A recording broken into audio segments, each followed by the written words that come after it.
Hard hat's all about showing up to play hard, doing what it takes to win. If you want to cement legacy, win another. He's your third center. You don't want to pump him up too much, but it's hard not to. This is maybe the most I've ever agreed with you.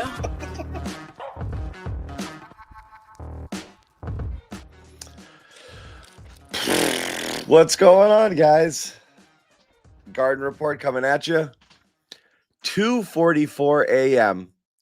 if you happen to be on the East Coast. 11:44 out there. And thank you very much. We'd like to say thanks to Jaylen Brown and Jayson Tatum for taking extra long to talk to the media. And that, of course, includes Noa Dalzell and the real Bobby Manning, who are out in Los Angeles and witnessed the Celtics escape with a 117-113 overtime win over the a heavily depleted Los Angeles Clippers team. And a lot of good, no, some good, a good bit of bad, and Noah gets to take a victory lap over her boy Jaden Springer. So it's going to be the Jaden Springer show for as long as we're able to stay awake here. Before we get into it, we want to let you know, as always, the show is brought to you by Prize Picks, the largest daily fantasy sports platform in North America. Big games coming up, so you definitely want to sign up if you haven't already. Download the app. Use the code CLNS. Get 50 instantly when you play 5. Once again, download that app. Play 5, get 50 instantly when you when you first sign up. Also, Game Time. You want to take the guesswork out of buying tickets? Download that Game Time app. Create an account. Use the code CLNS for $20 off your first purchase. Terms do apply. Once again, download the app. Use that code CLNS. And you get $20 off your first purchase. Terms to apply. Guys, let's get into the game. We could get right into Jaden Springer if that's what you like the best, because that really turned the tide of the game. It's a weird one, right? The Clippers are sitting 4 starters. The Celtics are sitting 3 of their top 6 rotation players. So you basically got 4 of the top 11 players on the 2 teams playing tonight, which was just a weird game to begin with. And it just had trap written all over it, right? Like, oh boy, here they go, play down to the level of the competition. They come out smoking. Offense looks good. Ball movement is good. Sam Hauser's hitting threes. Baylor freaking Shireman's getting first quarter minutes. Crazy things happening. Jaylen Brown, after not complaining, gets his first quarter minutes again, so he can set the tone. And things looked okay, and then it kind of fell off, and they were stuck in a weird rut for a couple of quarters, and then enter Jaden Springer, who completely turned the tide of the game, which is something I don't think any of us had on our bingo card. No, I don't think we ever had your mic. Sorry, I thought you were on mute before. Yeah, go ahead, Bobby. No, it's kind of crazy because that was the Springer substitution, John, was the real divergent point in this game. The Clippers were floating around 60% shooting for a lot of the game, and then they went like 7 for 20 something the rest of the way. I got the number here exactly. 5 for, what are we talking about here? It's something ridiculous. They forced 9 turnovers. It was like 5 for 21 shooting after that point until the late couple baskets that tied it off turnovers. And he's just playing with this confidence, and he missed a couple shots right away, but he just shocked me, John, because we've seen him so many times him come into games and just look like he doesn't belong. And then he comes into this game, he's basically getting a steal on every possession. He's coming down hitting shots the other way. I couldn't believe it. And the way it swung the game was even more stunning. And I know you're going against some bench guys on the other side and guys who are probably a little more vulnerable to giving the ball up like that. But I tweeted it, and I truly believe it. This game changed his career because he's probably out of here in one way or another. And who knows where he ends up and if they even use him. 4 minutes now and you look 32 at this performance, seconds in, John. Bobby took something that he made it ridiculous. Can you guys hear me now? No, it's real. Because I don't know if he changed his career, but don't you look, John, longer at keeping him now? Because you're probably doing everything you can to get him out the door and fill those spots before this. No small sample sizes. I don't. Let's not spoil this. Let's enjoy it for what it is, okay? It's one night. We don't know what's going to happen beyond this, but it was important. And Joe, like, I'll let Noah take it from here. Joe made a great adjustment in this game, rolling the dice on a guy that he hasn't really used at all, because I think he recognized that, and he said it after the game. They were getting too comfortable, and you could see that. And I think the point of attack defense wasn't great, certainly to start the night. I don't think it's been great all year from this team. I think they are letting people get too comfortable and get into their sets and do what they want to do. And Springer erased that almost immediately by just getting up in people's, causing steals. He had 3 in a really short span of time. So he really did flip the game, and that energy kind of kept through the entire fourth quarter, which he played. I'm not sure exactly how much, but I think he played like 9 minutes of the fourth quarter. But Noah's been dying to get a word in on the Jaden Springer conversation. So go.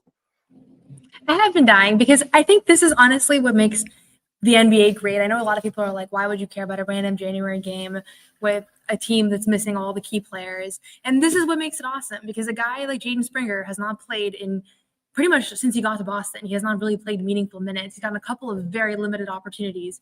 And we see him work every single game, every single day, practicing his three-pointers, doing the drills with player development, and you don't know if you're ever going to get a chance to show it on this team.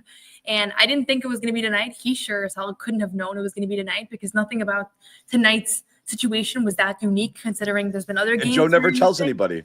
Right. Yeah. And that's part of the whole thing, right? He's not going to know. It's not going to be predetermined. But he comes into the game in that second half, and I don't know that I've ever seen somebody impact the game defensively so like overtly. Like 4 steals in that second half, a couple other steals or plays that aren't going to show up as steals in the box score, but he forced an out of bounds play, a turnover, a travel. So it's like, it's just awesome to see. And I know a lot of things went wrong in this game, and I do think that playing teams that are missing their entire rotation is uniquely challenging in the NBA. It's like, I knew, we were joking about it before the game, we knew this game was going to go terribly for the Celtics as soon as we saw the injury report.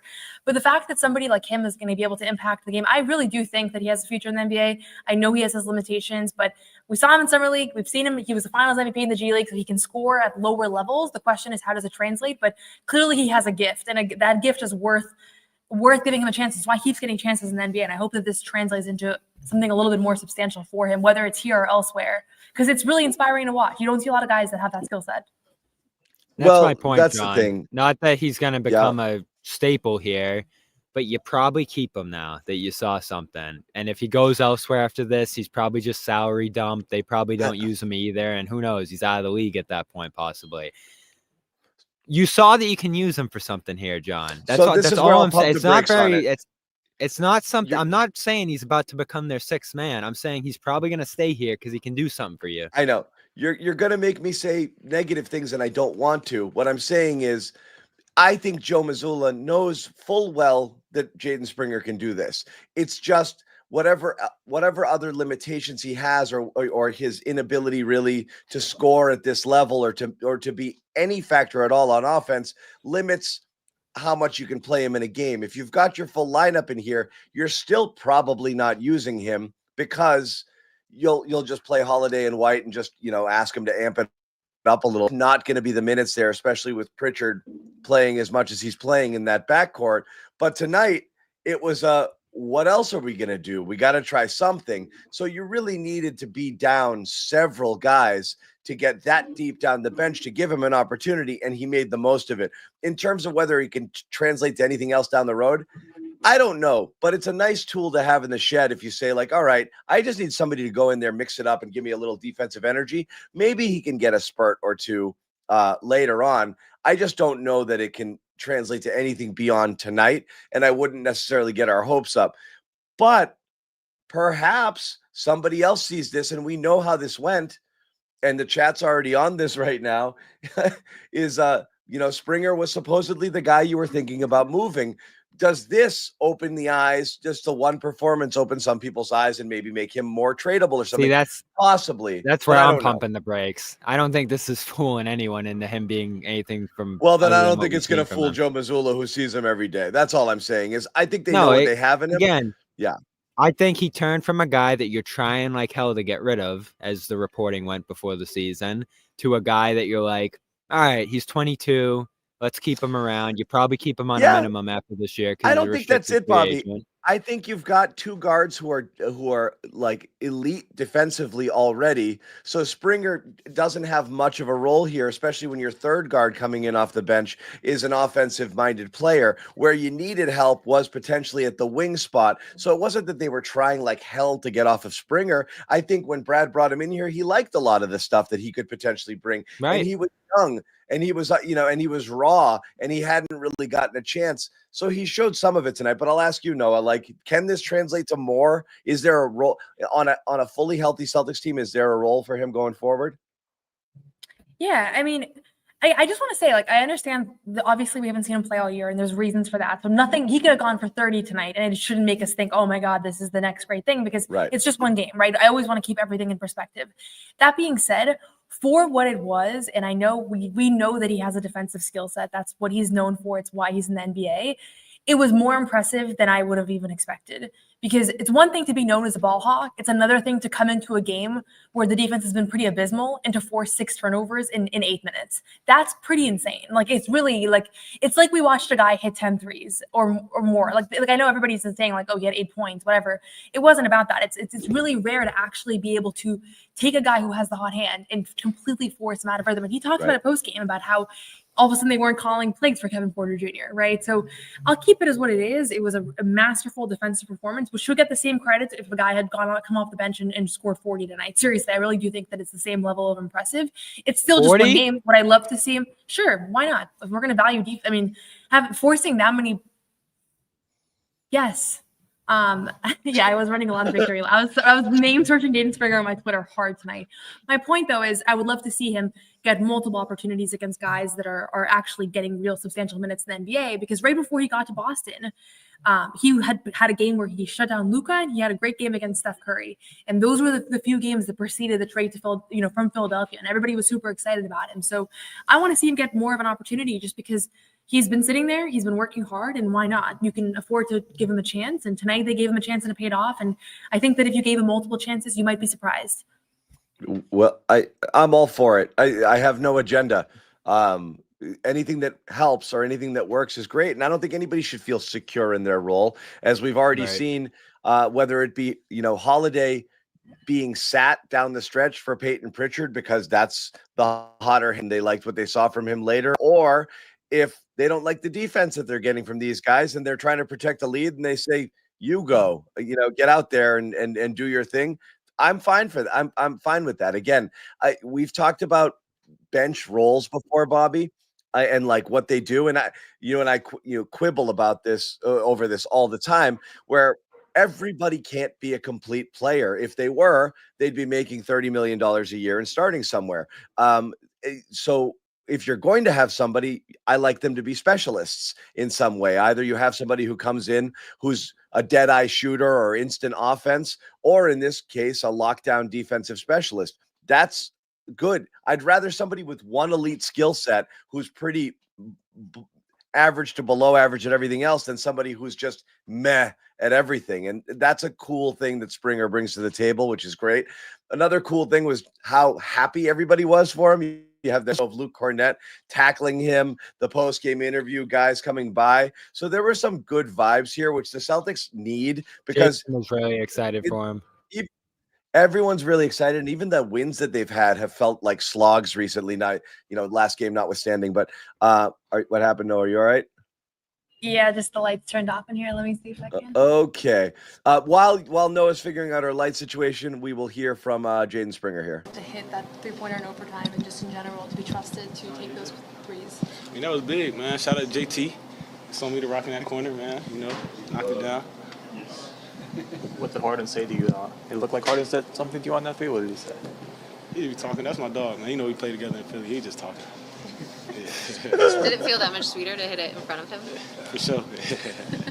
What's this process been like for you? Like, obviously, you're not getting opportunities for most of this year that you'd like, but just kind of staying prepared and, knowing like a night like this can pop up at any time, really. I mean, I feel like we train for this every day. Like, we got good staff. We working out every day, game situations. So I feel like we do as best as we can to prepare us for moments like this and staying ready. So that's what we focus on pretty much every day. What's it like to start to see your hard work pay off? It feels great, Like like you said, we here every day working. So to be able to see the benefits of the work you put in it's a great feeling, especially with all my teammates, my guys cheering me on, and it's amazing. Look, he's on point. He's on message. I'm just there, staying ready. He got the memo, and that's how you answer the questions. Then next game, we'll go right back to staying ready. That's how it goes a lot of the time. So again, I'm not making it anything extraordinary. You kind of here. are. I'm not saying you he's kind gonna. of are. No, I'm saying he should stay on the team. Okay.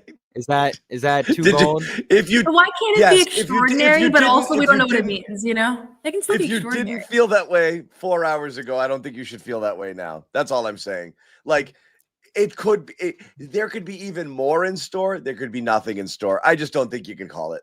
Like, off of the one, as Noah said, he could drop 40. All he did was come in and play defense, which we know he can do. The thing is, the game needed it. He didn't do anything we didn't think he could do. The game needed what he brings tonight, and he brought it, which was great. He was given an opportunity to go out there and do exactly what he's supposed to do, which is play your ass off on defense and bother the hell out of the ball carriers and get in people's faces and make life difficult, which we know he can do. There just hasn't been enough opportunity for him, and I don't know that there necessarily will be. No, there won't be a ton. But again, there doesn't need to be opportunity to keep him on the team. You keep him there as a specialist. You keep him as a low contract into the future, which you'll be able to retain him on in the free agency. What he didn't do here, that the chat thinks he did, is fool anyone into giving up a huge package for him at the deadline. If you're trading him, you are either moving him into a team, and there's only one team with salary cap space to take his contract on and just use his expiring money at the deadline, or you're sending picks with him to get off the money. So you're not moving him for anything here. And if you remember, when they got him from Philly, all they did was just take him on. Philly wanted to get rid of the money, and the Celtics just took him on.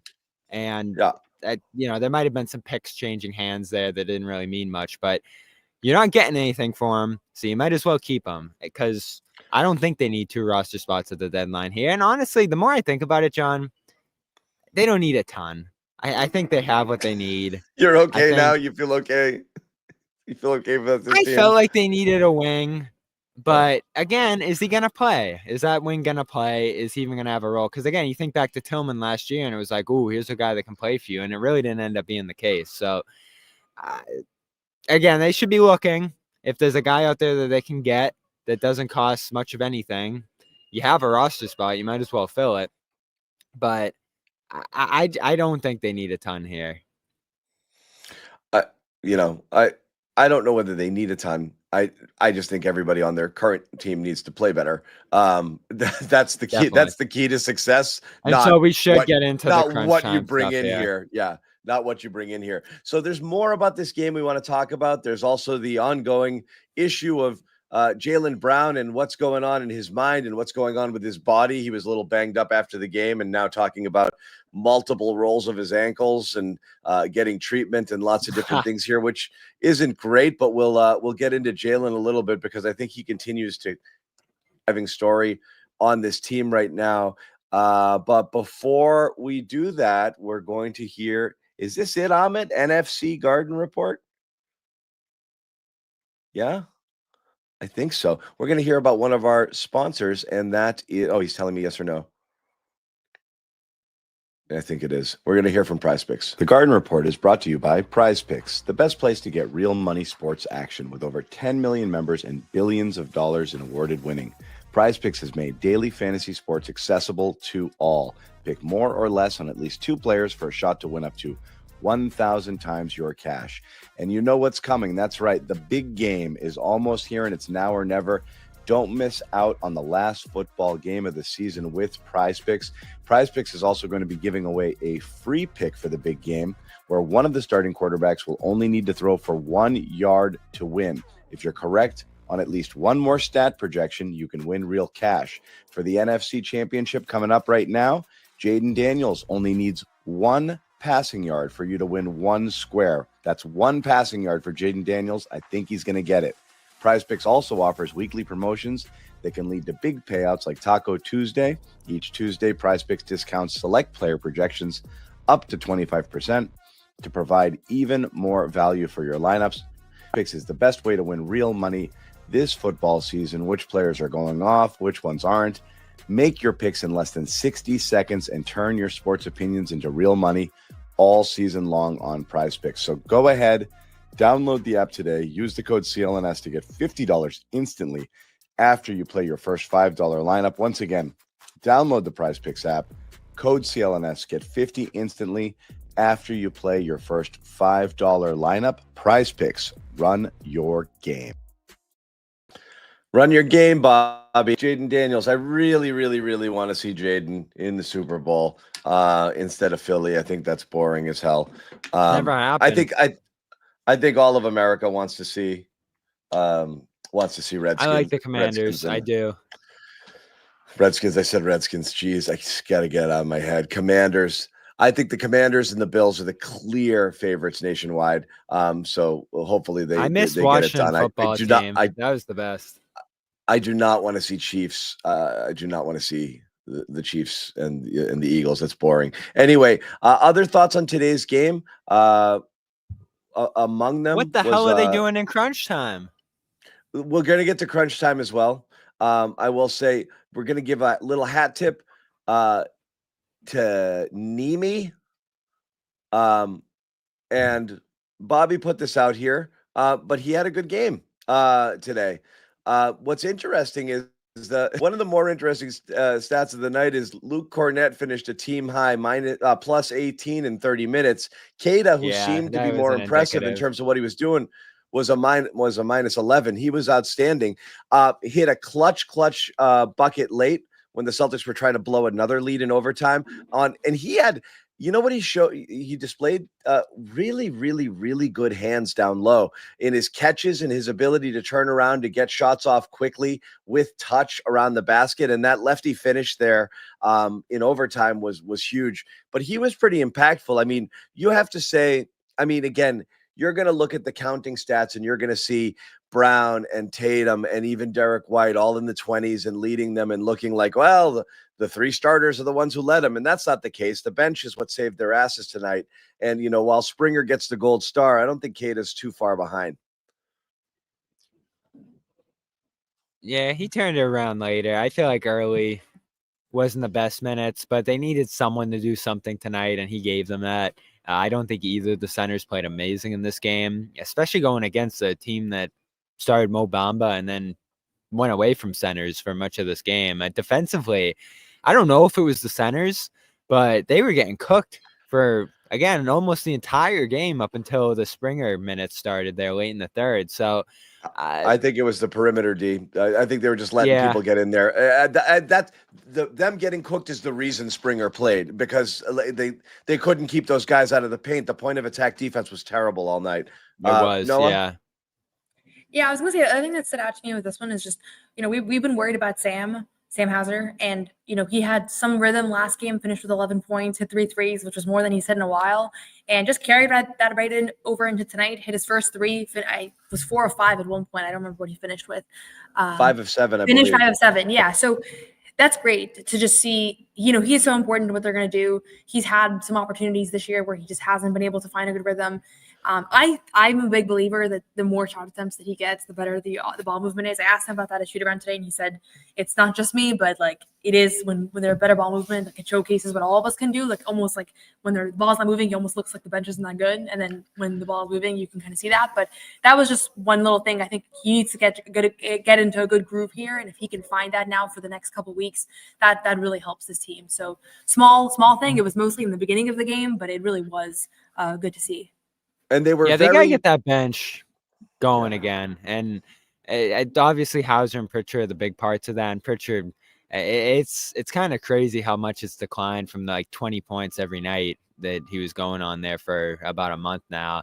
Hauser seems to be gaining momentum a little bit there. But my point on Keita was he was giving you great stuff for a while there when Kristaps was out and in and out of the lineup a little bit, and he just had this steady, consistent. No, I know role. what you were saying. Joe put him on the shelf weirdly for a long period of time and did take him out of his rhythm, because he did give you a boost in those during that stint where he was consistently getting minutes, and then they completely that went away. I Minnesota don't know what game? happened there. Yeah, I don't know I what mean, that happened. Minnesota game, he took over and was just everywhere and was a key to that win on the road at the beginning of this month. And then I think he played against Houston the next night too and did some stuff. And then we just didn't see him again up until a couple games ago. So you got to find ways to keep him involved, get him involved. And again, as big of a Luke guy as I am, I still think that there's some upside there with Keita that you can invest in and continue to pump up and grow. And you know, I agree with some of the people in the chat there. When he gets out on the perimeter and switches onto some of these guys, it's amazing what he does considering what position he plays and the guys he's going up against. He just stays in front of them, usually forces them to pass. There's some stuff he does defensively that I love, but it's the old Rob thing, John. It's like Rob and Brad again. If he, jumps on one pump fake or commits a bad foul or just is out of position on a player or two, he's done. And so in this game, I think Luke was so shaky that they had to go back to him, and the Clippers were playing small, so he had to switch. But I do wish that they could keep Keita consistently involved here. And it's tough because him and Cornette are kind of the same positional player on this roster right now. And given their pros and cons, they're fairly equal in terms of what you're getting from both of them. So it's a tough decision night in and night out. They're kind of playing the matchups, Noah, with it. And the thing that's leaning Luke's way, I think, is the trust. He just has more trust from Joe, and I understand that. But there has to be a big picture to Keita's development, I think. Yep. Yeah, definitely. Go ahead, Noah. I didn't have much more to say. I was just going to say, I think Luke's passing is one of the things that is underrated. The way that, at his best, he really is. Keita's not a bad passer.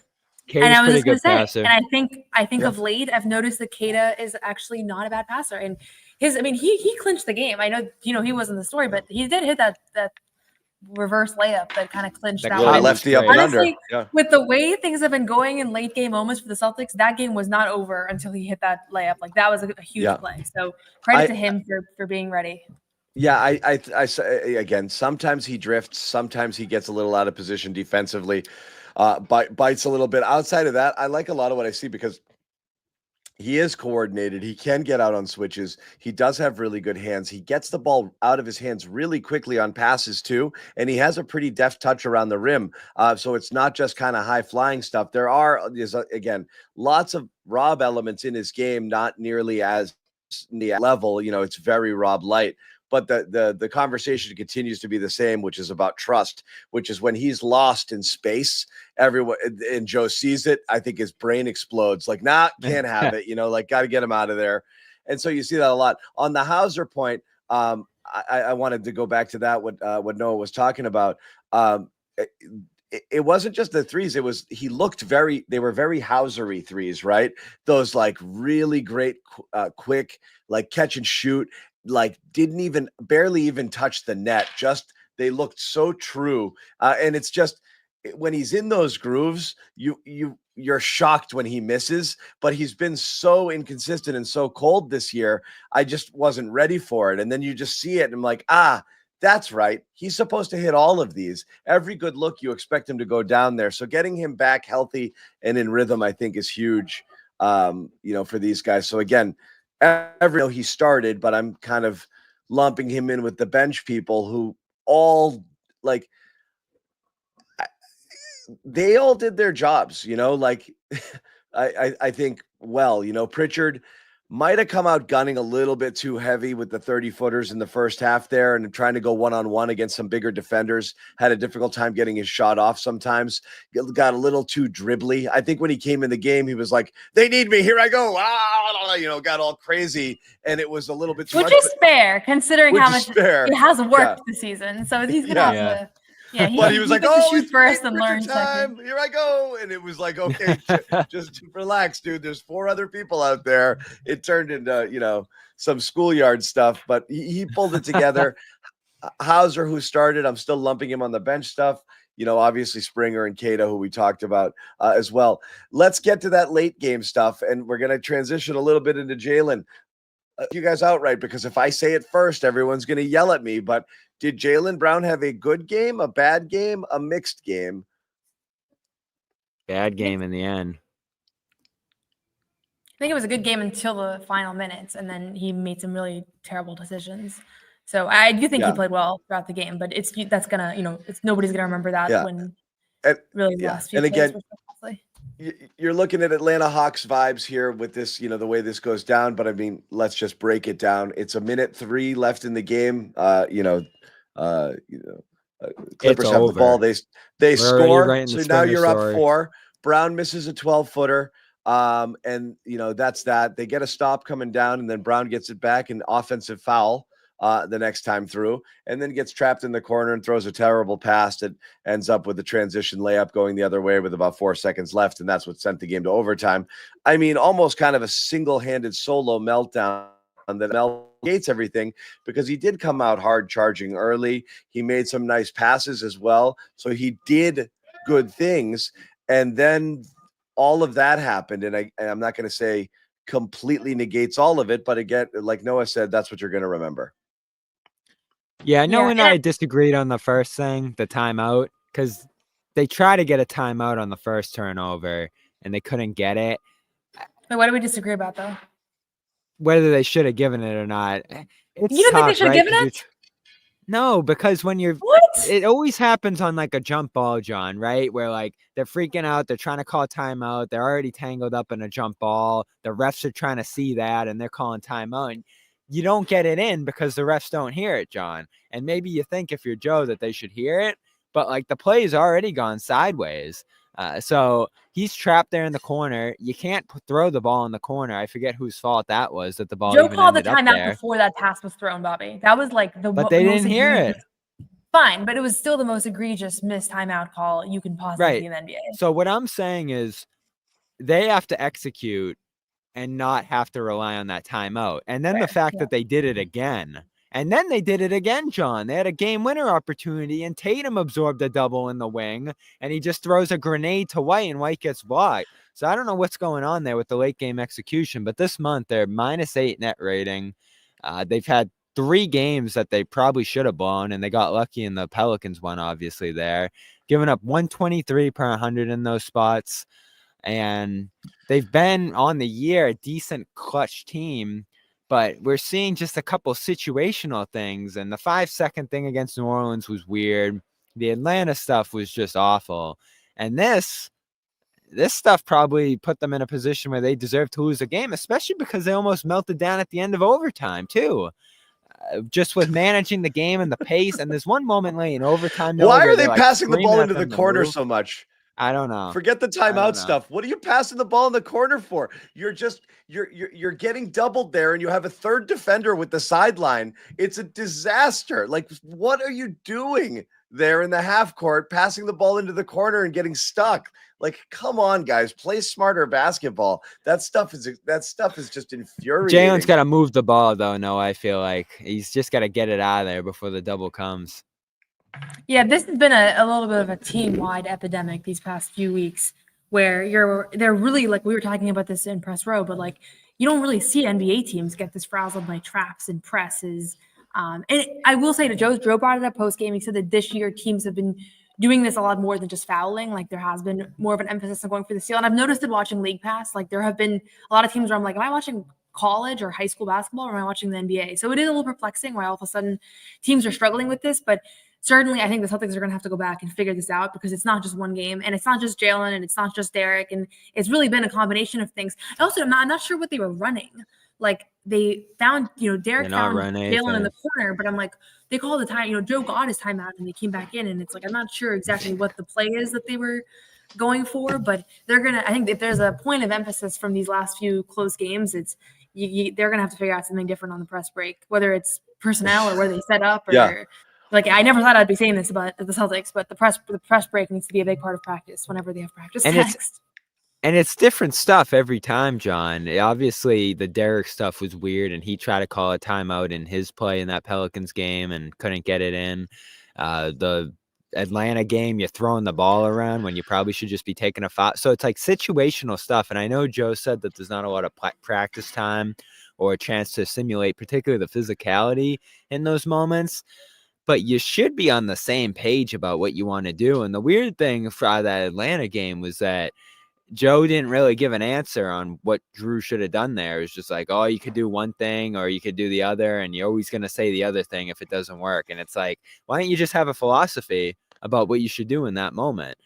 So I think situationally right now, they just seem to be getting perplexed. Even like, again, to go back to that overtime thing, the sideline's telling them to push the ball a little bit late in those moments, not slow down, and while you're trying to maintain that lead late there, and they're still sort of slogging along. So there's a communication lapse of some kind going on here in these late game moments, and it is, I feel like, John, a difficult thing to simulate when there's no practice time, when there's limited shoot around time.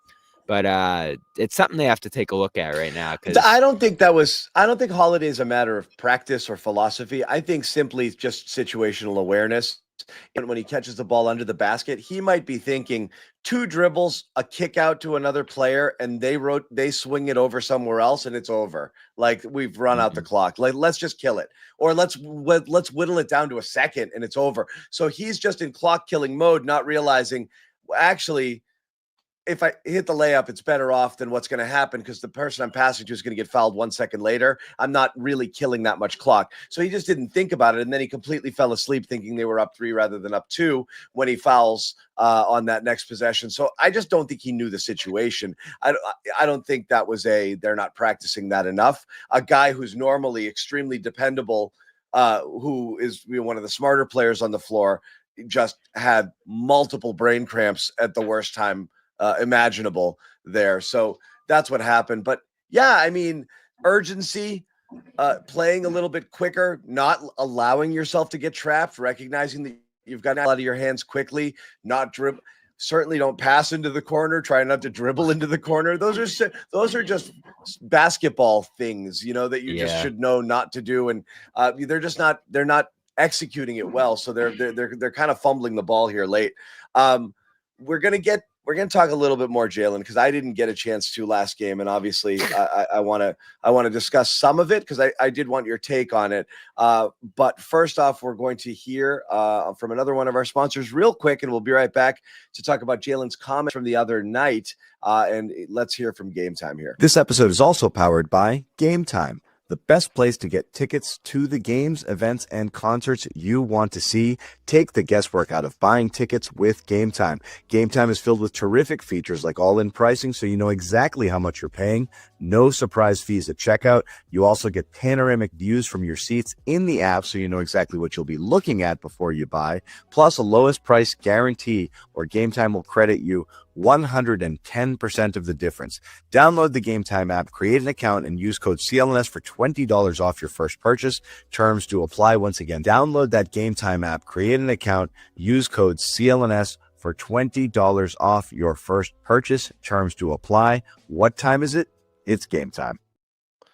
It's game time, and the Celtics will be back home on Monday taking on the Houston Rockets. We're taking a quick peek at what tickets there look like. And yeah, people are excited to get back in there. There's still plenty of good seats available. If you wanted to go out and check out the Celtics, check out Game Time. It's always the best option, the best deal out there, and the prices do go down the closer you do get to Game Time. So again, check it out.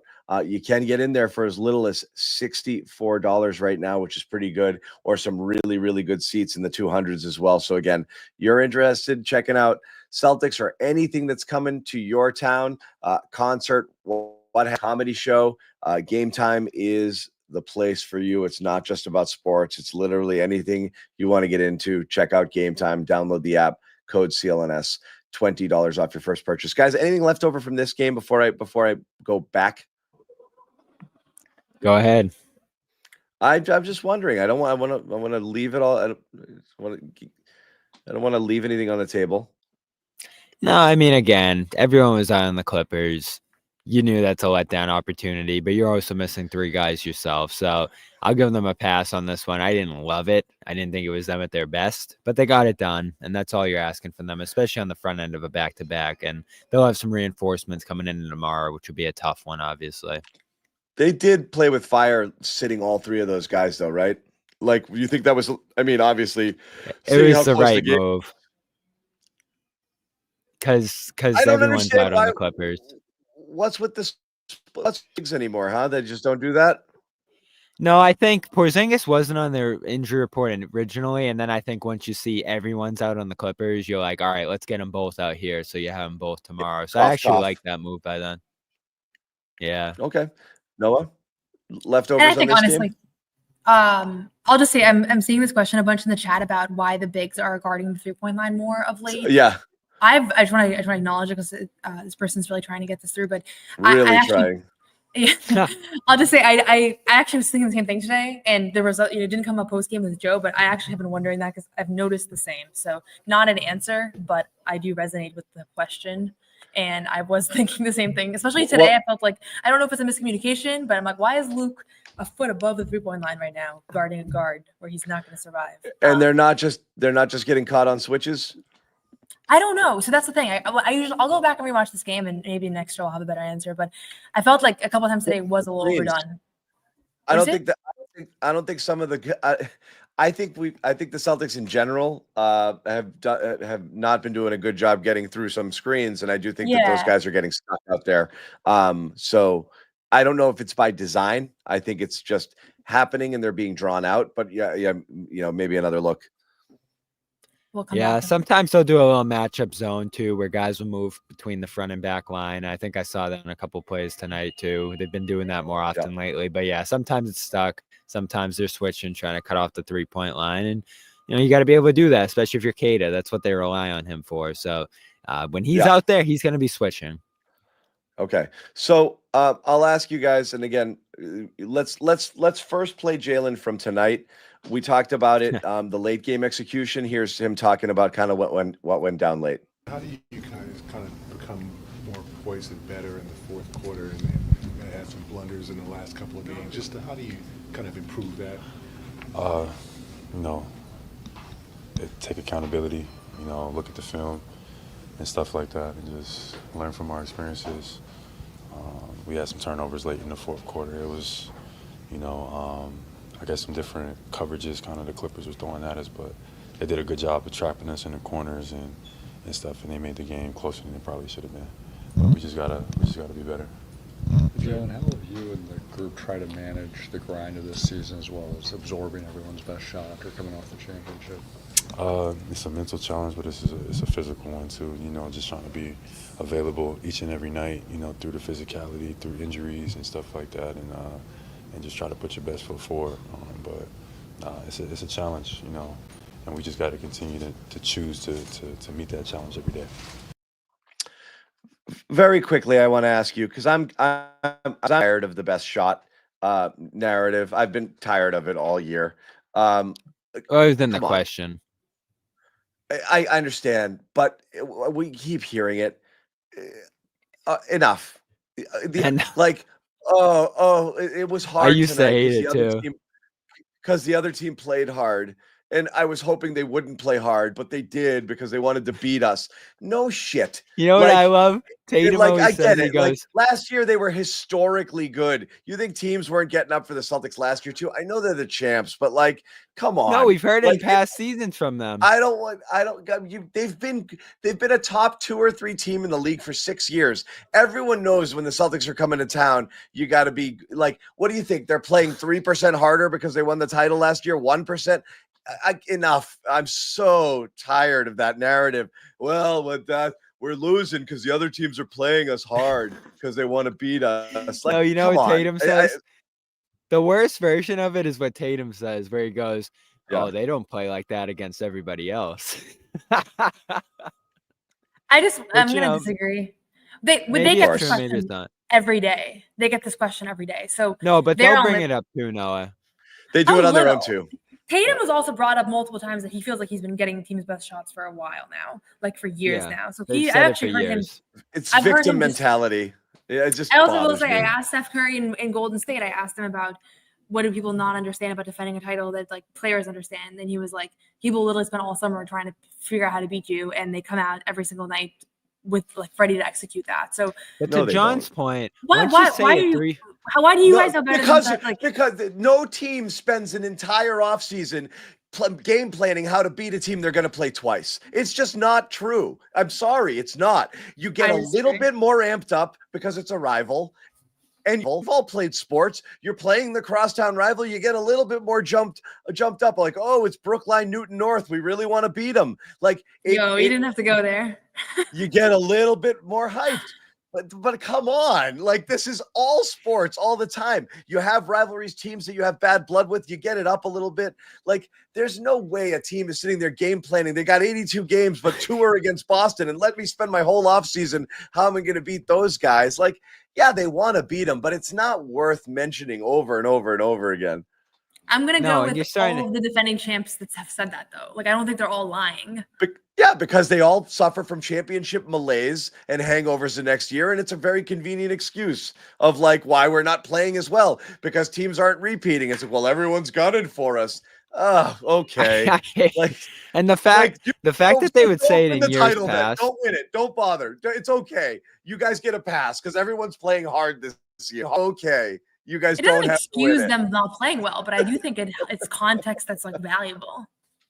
I don't know. I think it's just we talk about narratives when they're negative. This is a narrative that they're creating that they should put aside.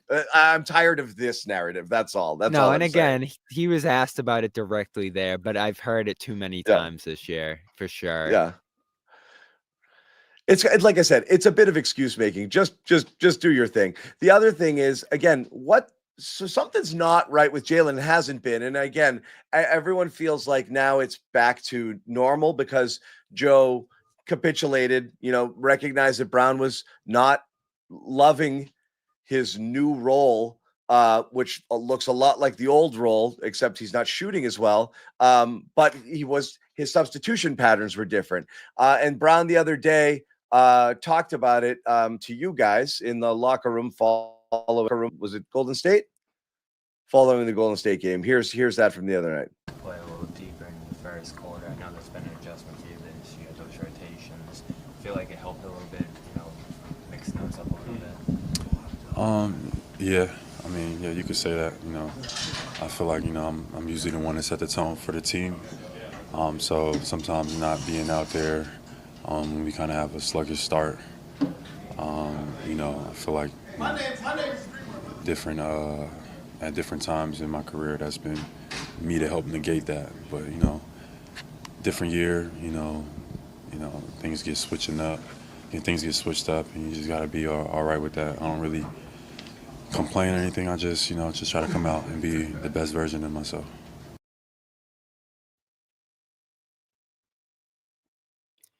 Weird answer. So anytime somebody says I'm not complaining after they complain, okay. But what is going on there? Is it all about the rotation thing there? What is this idea that Brown is in a different role this year in his mind? Is it simply based on the rotations or something else going on we're missing? It's all we know. And there might be some underlying things there. It might just be a crutch he's using to discuss the struggles he's gone through. But I do think it's a significant change. He probably going back to 2022, I'd say, John, maybe 2021, but that was a weird year. He's done this for 3 years now where he's played the full first quarter.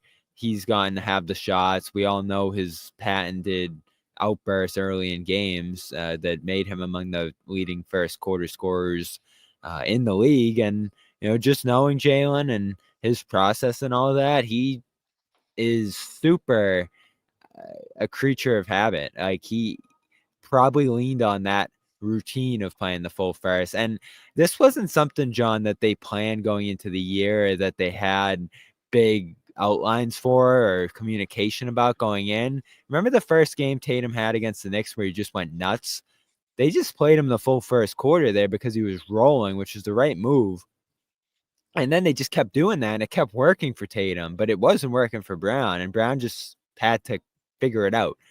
And so they ended up in a weird spot here midway through the year where it was working for Tatum. It wasn't working for Brown. We've now heard Brown sound off about it 2-3 times.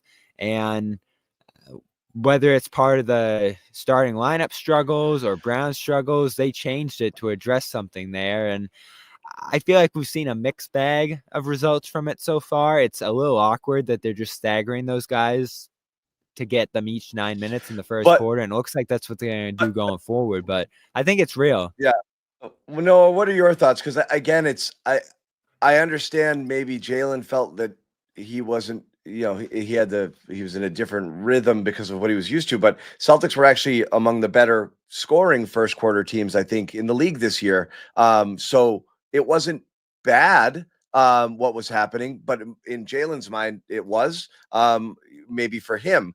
And maybe that impacts him later on, and that has an adverse effect on the rest of the team. So I'm not discounting it, but it is a strange comment. Is that all you think that's going on there? You didn't like subbing out as early? Yeah.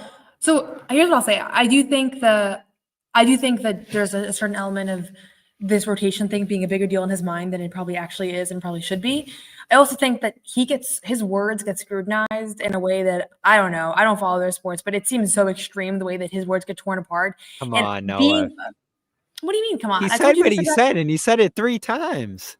Sure. And I also think that He said it. He said it to Abby. He said it to Abby the day before too. So he's been wanting to walk this out there for a little bit. It's not. And again, this isn't John, out of context and it's not scrutinized. He said the same thing to Abby 2 days earlier about a new role, this little cryptic new role thing. So he wants this out there. He wants us to know. And this is. A I thing kind that of he gave doesn't him an love. out too. I don't think I it's kind of gave him an out scrutiny. too, John. He's putting it on a platter for us right now, Noah. John, I don't think it's said scrutinized. He's dying for us to pick up the breadcrumbs. Okay. Yeah. Okay. Sure. I also think that we've been around him in press and scrums over the last few days, and the sentiment that I'm getting from him just after yesterday's interview, I think, Bobby, you shared this feeling, or after Golden State, we had the same feeling of like, oh, Jaylen, we weren't sure how he was going to be because we haven't heard from him in a while, and he hasn't been playing great. But his feeling was actually the vibe from talking to him was actually like he's in a pretty good place. Like that's all I'm saying. I think like sometimes these clips That's you fair. can rewatch the same clip over and over again. Did you not feel the same way, Bobby, when he finished his media availability felt after that Golden way. State? That's how we felt. And so I'm just saying my job is to, we're in the locker room. Sometimes it's a little bit something that doesn't get picked up on camera or is not the quote, but that is how we both felt and how I think the media felt walking out of talking to him after not hearing from him for a week. And I do think he's used the media differently than other players. He says things that are kind of subtle and cryptic. I also think that most of the time it's ended up being a lot of discourse around nothing ultimately. And so every year we have this discussion, right? We do, but respectfully, I think, and I've been in a million locker rooms. I think when you're in there, you're looking at the person, you're making eye contact, you're connecting on a different way. So you might come out of there with a softer vibe. There's not like, this isn't cuts in the media people are seeing out of context. People watch the entire clip, and everybody else of the media universe was like, man, what's wrong? Is he upset? So like you guys might have gotten that vibe standing next to him in person, but just playing the sound start to finish sounds like a guy who's like kind of a little like, I don't love what's going on again, here. I don't think we're talking about a bunch of different things. Yeah. We're also talking about a bunch of different stuff with him after a 40-point win, after he didn't talk to the media for 10 days, including 2 good games where he had the opportunity to and probably should have.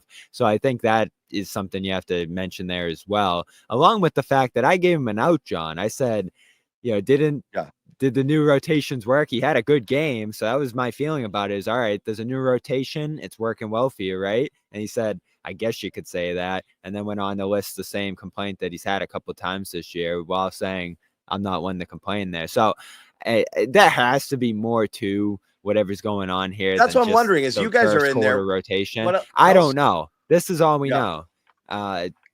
Again, obviously, it's been a difficult year for him off the court, too, with the situation with his mother there, too. So, I'm sure that's part of this being a challenging stretch for him physically, too. He said today that he's got a bunch of stuff that he's dealing with. So I'm sure that's part of this here, too. I don't think there's any major discontent with him against the team here. I think this is just a case of him, Noah, struggling immensely this year, the worst shooting numbers since his rookie season, and him trying to come to terms with what's going wrong here. And I do think the rotation thing probably threw him off a little bit. Now, I don't know what's going on with his defense at times and some of the other slip-ups he's had. The mistakes late in this game were like stunning. So he's got to find a way to get back on track here. And I will credit Joe, John, before making that attempt to settle things and get things right on that rotation front and try something new. Because again, That's good they've been coaching. struggling with that starting lineup. There's nothing wrong with switching it back, but we spent how much of last year at times talking about Tatum, and you got to get him going. And I don't love this rotation where he comes out before he gets any shots up. Sometimes he come out and you look at his, he come out in the first quarter and you look at it and he's only put up one shot the entire first quarter. Your best player, he's barely getting touches because Jalen's setting the tone. And while it's working for there, you're wondering like, geez, we're not getting anything out of Tatum until the third or fourth quarter. So I think that's why Joe flipped it, but then it had an adverse effect here. Shouldn't the two best players on the team be able to coexist and play and be effective without one being like, no, I have to play the whole first quarter. No, I do. Like Noah and I talked about this the whole Golden State game. Bizarre. Like, no, not just play. Yeah, I do think that it's the way that they don't play off each other has always been a basketball mystery to me. I also think that they clearly have figured it out because they won a championship together, and like I just would have thought that there would be a little bit more leniency this season to like their dynamic and things. Like what is it going to take for us to move on? Is it going to be like they're never going to change the way they talk? Jaylen, we love talking to Jaylen after games because he's the only person who will like go off script, right? So I think that's why I'm defensive when. And I feel this way about all NBA players when guys get, when we replay the same clip over and over and over again, because I want Jaylen to say the way that he is, where he can actually give us a sense on how he feels about things instead of just saying the PR thing where I don't really know how Tatum feels about anything because he's always he perfect. wants us to know this, Noah. Sure. He keeps going in that direction. Yeah. I don't know. I just think, think that, he always sounds like this. Like, I don't know. If you watch a Jaylen press conference, there's always something that sounds like a little weird, but usually doesn't. I feel like sometimes what he says is the most refreshing because he can also be honest. And sometimes when he's a guy who's out there, and he's playing at his highest level, he'll, we got to do this and we got to do that, and he'll hold himself accountable. There's nothing wrong with that. There is a bit of gaslighting going on with what's going on though, because I don't think his role has changed, and he keeps talking about this new role. I mean, we'll put it up here, but like the numbers, his role, everybody's role took a dip last year, right? Because you had more people coming on, and Noah might have to vacate because she's in a tough spot here. And if so, that's okay. But his numbers are mad. His numbers are fairly consistent in terms of what he is, in terms of usage, in terms of minute, in terms of everything. The only thing that's down is his shooting. He's just shooting worse this year, and his assists are up, which is great. But he's not taking up. He's talking about a new role with this team, and he does. It's the same. You don't think it's different? Role? No, I don't think he's asked to do anything different. Maybe playing more with that, because more with the second unit changes, but not. He's claiming that makes him more of a distributor or a playmaker. And no, typically that second unit guy ends up having to be a bigger alpha dog when it comes to scoring because you're around people who aren't as capable of scoring, and you're the guy with the ball in your hands more. So I don't think that anything that's happened should have taken him out of his comfort zone. He's just not shooting the ball as well as he was before. So I don't know if that's the issue where he's attributing his struggles to perception, a perceived role change, but like overall, my bigger theory, the prevailing theory I have, Bobby, is, as Noah said it earlier, they figured it out last year, sort of. They figured it out how to kind of put it together for a year, but then you've got a bunch of players like Derek West, like could be an all-star, and Holiday's, been an all-star, and so has, Porzingis and all these guys. I'm not saying egos come into play, but like to continue to ask people to sacrifice year after year after year after year, especially people who are in the prime of their careers, is asking a lot. So when you're winning, everyone will be like, it was fine. It was worth it. Look what we won. But if you're not playing as well as a team, you can easily look and say, well, if you were using me differently, or if the ball was in my hands more, maybe things would be different. And so I think it's that inconsistency of the team also paired with his kind of underperformance based on his standards where he's been, at least in terms of scoring the basketball, that's maybe created this vibe of like, I don't like the role that I'm in this year or what I'm doing as much. Derek White's got to wonder about his role this year too, because I think that's a little bit ever changing. And I think we're spending a lot of time thinking about how to placate and Brown, which feels like a 2022 problem and shouldn't be a 2025 problem right now. We've seen them play at the highest level harmoniously, and for some reason they're not as connected this year. And I don't fully get it. Yeah, I'm willing to lean with him more than you are on the role change thing, because I do think that first quarter thing's more significant. I think better though, than many would think. As a playmaker. That's the point. Is like, Yeah. not only is his assists up, his total passes are up, and the quality of his passes are up. So I actually like what he's been doing in terms of, being a little bit more of a playmaker. That's a Well, you know what he thing. mentioned? You know what he mentioned is the fact that he's a tone setter early in a lot of these games, and things are going sideways in many early portions of these games, and then he comes off the floor 6 minutes in. So he's obviously part of things going wrong in that opening stretch, but he feels like he could fix those things if he could stay on the court longer. And maybe that's true. Again, he had enormous positive results early in these first quarters going back years. So I understand his perspective on that. And of course, Tatum, a clip we didn't play, was like, hey, I was used to playing half the first quarter, and now I'm adjusting to playing the full first quarter. So it's almost like, come on, like your rotations, your substitutions are changing a little bit here, but it's still basketball at the end of the day. And, I think that's easier for him to say, coming with the success and the amount of rhythm that he's been able to generate by playing full first quarters. And we praised Joe for that early in the year by figuring out this Tatum thing, John, is that you're not just pulling him off the floor 6 minutes in before you can get a rhythm going. But you know what the moral of the story is here? And you said it earlier. Who cares who's on the court when? You're going to be on the court a lot together anyway. And so for that first 6 minutes, can you get each other involved in actions a little bit? Can you pass to each other a little bit? I mean, John, they're down to 7 passes between each other a game this month. I noted it. It's unbelievable. I noticed it early. They had a great and tonight was exchange better. Early. Tonight they had was a better. Great exchange early with the give and go that set up a three where they passed back and forth. And when you see that, you're like, whoa. Yeah. Yeah. So again, I know the number one thing you're going to hear when you ask about it is, oh, they're both being guarded by the best player. So why would they screen for each other? The two best defenders are just going to switch on each other. But there has to be more to it than that. And, they usually pass to each other like 10, 11 times a game. But this is extra low. And I think it reflects some of their issues this month, given the fact that before the Warriors game, John, they were last in passes in the league to begin this month. Dead last. And so they're not moving the ball. They're not getting guys involved a ton prior to these last 2 games. And you know what? I think these last 2 games have been better offensively for them. Brown, Tatum, everyone included. And I don't think it's all necessarily like a bunch of guys who are like, well, we won a championship, I'm going to get mine. Because I think that that's a lazy narrative. I think sometimes you can be so good at one thing that you lean into it a little bit and it takes you out of everything else. It's almost like the inverse of why Sam Hauser had the best defensive rating in the NBA 2 years ago, because people were targeting them, taking themselves out of their offense, and then everything would fall apart.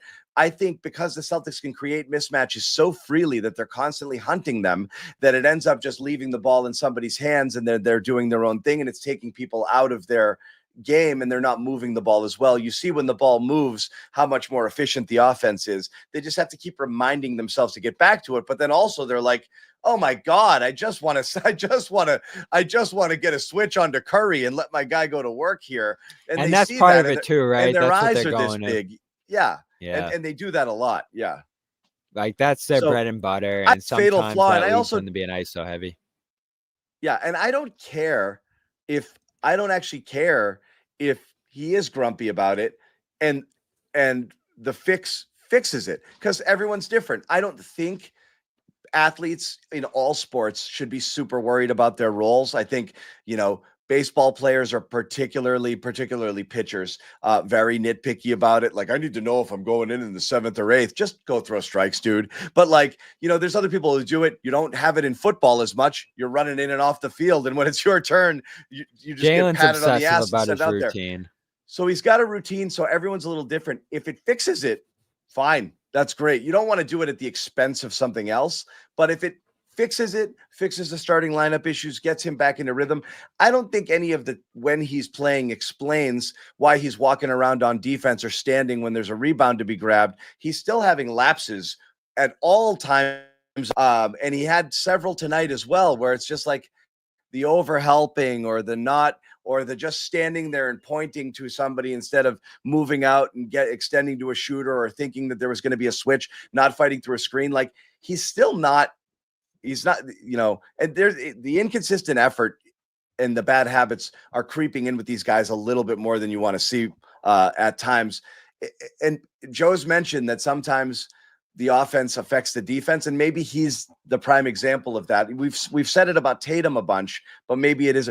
Brown always seemed impervious to it because he was such a elite shot maker, right? So you just never. It felt like his offense never cooled. Like you put him out there and he was just a bucket machine, no matter what it was, hitting really tough contested buckets, driving when nobody else could get anything going. So this is the first time we've seen him kind of struggle with some of his bread and butter stuff, and maybe that's had a trickle down effect. So if this,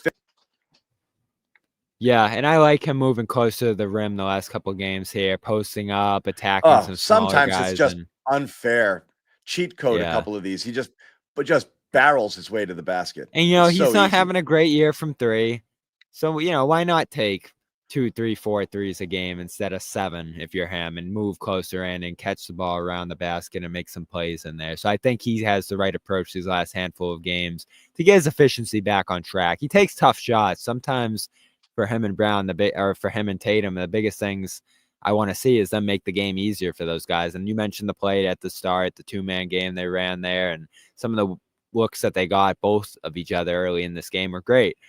So I want to see more of that. I like how the road trip's starting so far with these couple of games here. Tomorrow's going to be tough.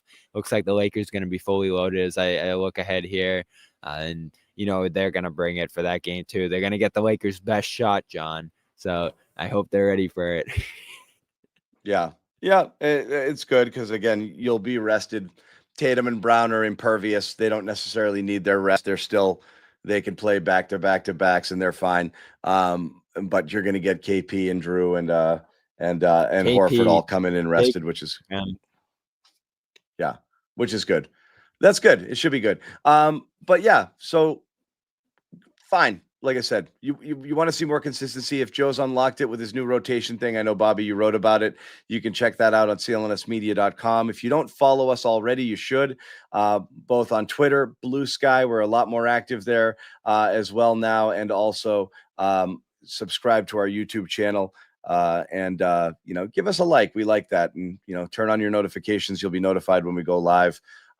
Every time we do or when a new video pops up. There's tons of them, not just the Garden Report, but a lot of other great Celtics content here at CLNS Media. Once again, the media defeat the Los Angeles Clippers to move to 31-13 on the season. First back-to-back wins, Bobby, since early January. It's like January 4th, which is strange. Wolves and Rockets, right? Wolves Rockets. Yep, exactly. As we said, we are back at it with another late one. It is 3:52 a.m. and I'm furious about it, but there's nothing I can do.